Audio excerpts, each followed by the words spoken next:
Tā, Tauta Latvijā, labadiena visiem! Ziniet, kā video sauksies? Spilva.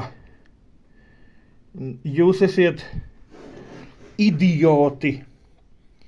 Jūs esiet bendes un slepkavas.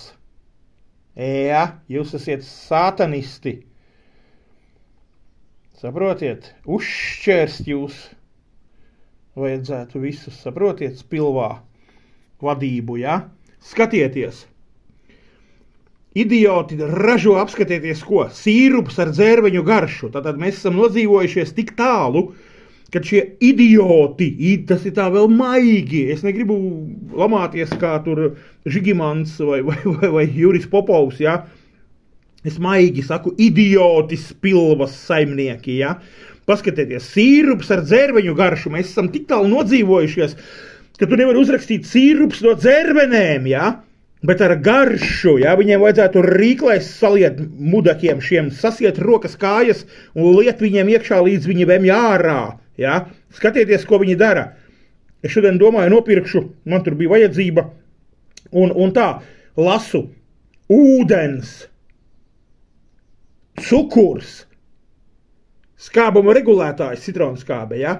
Dzērveņu aromatizētājs. Jūs iedomājaties, cik tālu šie idioti ir nodzīvojušies, ja? Ka viņiem vajag aromatizētāju, ja? Tad viņiem reko vajag, lai mēs gavriki lietotu, ja? Mums vajag krāsvielu, jūs saprotiet? Un tad tas ir melno burkānu sulas koncentrāts. Tad viņi grib mūs iebiezināt, ar ko? Ar celulozes sveķiem. Varbūt, es nezinu, menstruālo dienu paketīšu kaut kāds nostāvējums meitenēm kaut kur paliek pāri un varbūt to vēl piebliest klāt, ja? Saprotiet, nātrija benzo, kas tur, ja? Un paklausieties, cukura izcelsme, Eiropas Savienība un ārpus. Tātad viņi ir paņēmuši kaut kādu Eiropas un kaut kādu no name, China, ja?